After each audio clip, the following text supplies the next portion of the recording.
আসসালামু আলাইকুম ওয়ারাহমাতুল্লাহি ওয়াবারাকাতুহু। একটা বিবাহিত মেয়ের উপর আঙ্গুল তুলে কথা বলতে সবাই পারে, কিন্তু তাকে বুঝতে পারে কয়জন? ইসলাম আমাদের বিচার করতে শেখায়নি, বরং বুঝতে শিখিয়েছে। কিন্তু আজ আমরা কি করছি? ইসলামের নারীর মর্যাদা। ইসলাম নারীকে বোঝা বানায়নি, ইসলাম নারীকে সম্মান দিয়েছে। রাসূলুল্লাহ সাল্লাল্লাহু বলেছেন, তোমাদের মধ্যে উত্তম সেই ব্যক্তি যে তার স্ত্রীর কাছে উত্তম। কিন্তু আজ অনেক ঘরে এই হাদিস শুধু বইয়েই রয়ে গেছে, বাস্তবে নয়। দায়িত্বহীন স্বামীর সাথে জীবন কাটানো কতটা কঠিন সেটা শুধু সেই নারীই জানে যার ভাগ্যে এমন স্বামী জোটে। যে স্বামী নামাজ পড়ে কিন্তু স্ত্রীর চোখের পানি দেখে না, যে স্বামী সমাজে ভালো কিন্তু ঘরের ভেতরে কঠিন। ইসলাম কি এটা সমর্থন করে? কখনোই না। কুরআনের নির্দেশ। আল্লাহ তাআলা কুরআনে বলেন, তোমরা তাদের সঙ্গে সুন্দর ব্যবহার করো। সূরা নিসা ১৯। সুন্দর ব্যবহার মানে শুধু খরচ দেওয়া নয়, সুন্দর ব্যবহার মানে সম্মান, সময়, সহানুভূতি, ভালোবাসা। নারীর নীরব সবর। অনেক বিবাহিত নারী চুপ করে সহ্য করে, কারণ সে জানে আল্লাহ সব দেখছেন।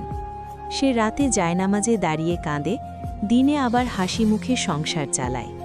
এই সবর আল্লাহর কাছে কতটা প্রিয় তা আমরা কল্পনাও করতে পারি না।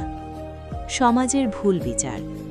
সবচেয়ে দুঃখের বিষয় যখন একজন নারী কষ্টে ভেঙে পড়ে, তখন সমাজ বলে, ওর ঈমান দুর্বল, ও ধৈর্য ধরতে পারে না। কিন্তু কেউ বলে না, স্বামী কি তার দায়িত্ব পালন করেছে? ইসলাম শুধু নারীর সবর চায় না, ইসলাম পুরুষের দায়িত্বও চায়। স্বামীর প্রতি ইসলামিক নাসিহাত। হে স্বামী, তুমি কিয়ামতের দিনে জিজ্ঞাসিত হবে, তোমার স্ত্রীর চোখে তুমি কষ্টের কারণ ছিলে না শান্তির?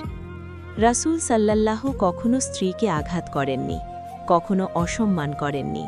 তিনিই আমাদের আদর্শ। নারীর মর্যাদা স্মরণ। একটা বিবাহিত মেয়ে স্বামীর জন্য পর্দা করে, সংসারের জন্য নিজেকে ভুলে যায়, সন্তানের জন্য জীবন বিলিয়ে দেয়। ইসলাম এমন নারীকে অবহেলা করতে বলে না, বরং সম্মান করতে বলে। হে আল্লাহ, যেসব বিবাহিত নারী নীরবে কষ্ট সহ্য করছে, তুমি তাদের অন্তরে শান্তি দাও। হে আল্লাহ, যেসব স্বামী দায়িত্ব ভুলে গেছে, তাদের হৃদয় নরম করে দাও। আমাদের ঘরগুলোকে ঈমান, ভালোবাসা আর রহমতে ভরিয়ে দাও। আমিন ইয়া রাব্বাল আলামিন। শেষ কথা, একটা বিবাহিত মেয়ের ওপর আঙ্গুল তোলার আগে একবার কোরআন আর সুন্নাহর দিকে তাকান। ইসলাম বিচার শেখায় না, ইসলাম ন্যায় শেখায়।